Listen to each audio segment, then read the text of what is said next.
स्वीकार कीजिए, ब्रजेश मिश्रा का आप देखना शुरू कर चुके हैं द डिबेट। बहनों भाइयों, आज हम बात करेंगे राजनीति के धार्मिकीकरण की। बहनों भाइयों, उत्तर प्रदेश में चुनाव की आहट जैसे जैसे तेज होती जा रही है, चुनाव के नगाड़े की आवाज़ जैसे जैसे उसकी प्रतिध्वनि दिनों दिन मजबूत और ताकतवर होती जा रही है, मैं ये महसूस कर रहा हूँ, मैं ये देख पा रहा हूँ और शायद आप भी ये देख पा रहे होंगे कि राजनीति का धार्मिककरण किया जा रहा है और इसकी राजधानी बनी है अयोध्या।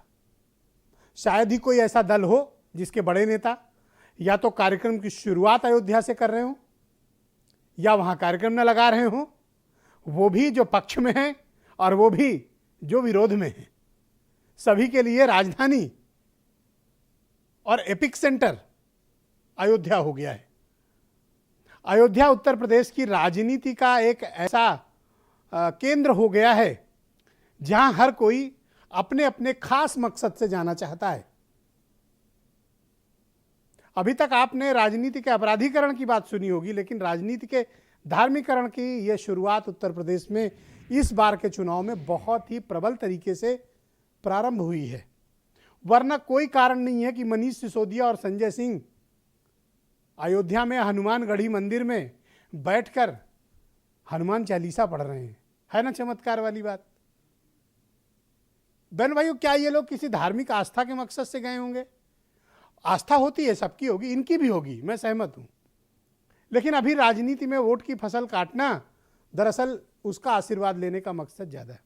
यही काम सतीश चंद्र मिश्रा करने गए थे जब उन्होंने प्रबुद्ध सम्मेलन की शुरुआत की थी। यही काम समाजवादी पार्टी भी कर चुकी है और बीजेपी तो उन्होंने तो पेटेंट करा रखा है अयोध्या को, उनका इस पर कॉपीराइट है। कांग्रेस भी यही सब कर रही है। और आपको याद होगा कुछ दिन पहले राजा भैया भी प्रतापगढ़ से निकले तो कहां पहुंचे? अयोध्या पहुंचे। इन सब के पीछे तात्पर्य क्या है? क्या वाकई में ये लोग भक्त हो गए हैं? इनकी धार्मिक आस्थाएं कूट कूट कर जग गई हैं? ये बहुत बेहतरीन वाले भक्त हो गए हैं? ऐसा है क्या? दरअसल नेता किसी भी पार्टी के हों,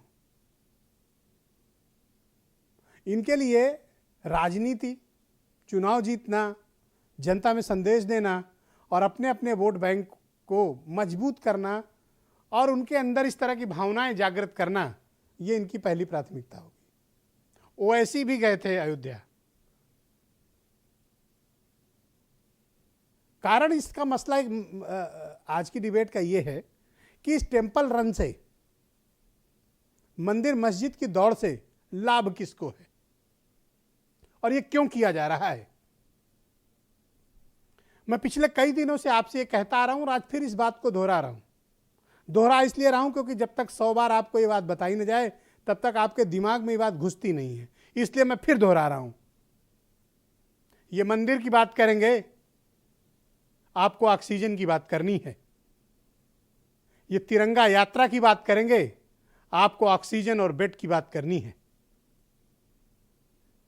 ये आपको धार्मिक अंधविश्वास में फंसाने की कोशिश करेंगे, आपको दवा के बारे में इनसे बात करनी है। आपको कोरोना पर मारे गए लोगों पर इनसे बात करनी है। आपको बच्चों के रोजगार के लिए बात करनी है। डेंगू से सैकड़ों बच्चे तड़प तड़प कर इसी उत्तर प्रदेश में मर गए, आपको बात इस विषय पर करनी है। आप अपने कोर मुद्दे जिस दिन भूल गए तो इन राजनीतिक दलों का तो काम ही यह है जो ये कर रहे हैं।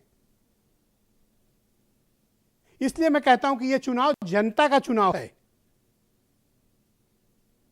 क्या 24 करोड़ उत्तर प्रदेश के लोगों का एजेंडा ये राजनीतिक दल तय करेंगे या 24 करोड़ लोगों का एजेंडा 24 करोड़ जनता तय करेगी?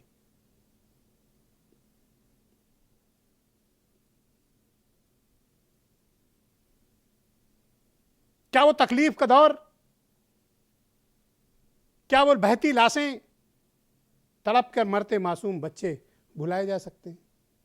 आखिर क्या कारण है कि अब कोई उन विषयों पर चर्चा तक नहीं करना चाहता, चाहे सत्ता पक्ष या विपक्ष? मुझे चिंता आपकी है, इसलिए मैं चाहता हूं कि आप भी अपनी चिंता करें, क्योंकि अगर आप अपनी चिंता नहीं करेंगे तो हम भी आपकी चिंता नहीं करेंगे। क्योंकि जिसको अपनी फिक्र नहीं है, जिसको अपनी चिंता नहीं है, अपने बच्चों की चिंता नहीं है, आने वाली पीढ़ी की चिंता नहीं है, उसकी चिंता हम क्यों करें? खुलेआम आपको दिख रहा है कि हर पार्टी, कोई बाकी नहीं है, कोई ये नहीं कह सकता कि उसने नहीं किया। ये क्या कर रहे हैं? क्या ऑक्सीजन सम्मेलन हो रहे हैं? प्रबुद्ध सम्मेलन जरूर हो रहा है। क्या दवा बेड सम्मेलन हो रहे हैं? नहीं। पिछड़ा वर्ग सम्मेलन हो रहा है। क्या रोजगार सम्मेलन हो रहे हैं? नहीं। दलित सम्मेलन हो रहा है, मुस्लिम सम्मेलन हो रहा है। शिक्षा, बेरोजगारी, इन सब पर बात कौन करेगा? टूटी सड़कें और उन सड़कों पर गिरकर मरते लोग, इनकी बात कौन करेगा? ये 24 करोड़ लोग जो अच्छे भविष्य की तलाश में हैं इस प्रदेश के, उनका कसूर, उनका एजेंडा क्या होना चाहिए? यहां न किसी पार्टी का मसला है, न किसी का पक्ष है, न किसी का विरोध है, न किसी का डंडा है, न किसी का झंडा है, न किसी का एजेंडा है। जनता को अपना एजेंडा तय करना होगा। अगर आप जिस दिन एजेंडा सेट कर देंगे बहनों भाइयों, उस दिन ये भक्त तो, ये मंदिर तो इतना तो नहीं जाएंगे, इनकी अगर व्यक्तिगत आस्था होगी, लेकिन वोट के लिए कोई मंदिर नहीं जाएगा, वोट के लिए कोई दरगाह नहीं जाएगा, वोट के लिए कोई मस्जिद नहीं जाएगा, वोट के लिए कोई देवबंद नहीं जाएगा, वोट के लिए कोई नदवा नहीं जाएगा। इसलिए तय आपको करना है कि आपको ये चाहिए, या वो जो भुगत कर आए हो, या वो जो अपने घर की लोगों की लाशों को गंगा नदी के किनारे दफना के आए हो। तय आपको करना है, चिंता आपको अपनी करनी है। क्योंकि अगर आपने अपनी चिंता नहीं की तो हमसे ये सवाल करना, हमसे मतलब मीडिया से, कि आपने ये मुद्दा क्यों नहीं उठाया। अरे ये मुद्दा हम क्यों उठाएं जब आपको अपनी फिक्र नहीं है? तो हमसे क्यों उम्मीद करते हैं कि हम आपका मुद्दा उठाएं, जब आपको यही देखकर वोट करना है? तो इसलिए कहता हूं, अंतिम मौका है, जनता का एजेंडा तय हो, राजनीतिक दलों का नहीं। और फिर कहता हूं, ये चुनाव राजनीतिक दल बनाम जनता होना चाहिए। इसलिए बारी अब आपकी है, कुछ बयान सुनिए। अरविंद केजरीवाल जी के नेतृत्व में आम आदमी पार्टी दिल्ली में और देश में जो भी काम कर पा रही है, वो भगवान श्री राम की कृपा से और संतों के आशीर्वाद से कर पा रही है। संतों का आशीर्वाद है तो हमारे विचार पवित्र रहते हैं, संतों का आशीर्वाद है तो हमारा मनोबल बढ़ा रहता है तमाम बाधाओं के बावजूद। इनको सबको मंदिर जाने से डर लगता था, इनको अपने को कुंभ में डुबकी लगाने से डर लगता था।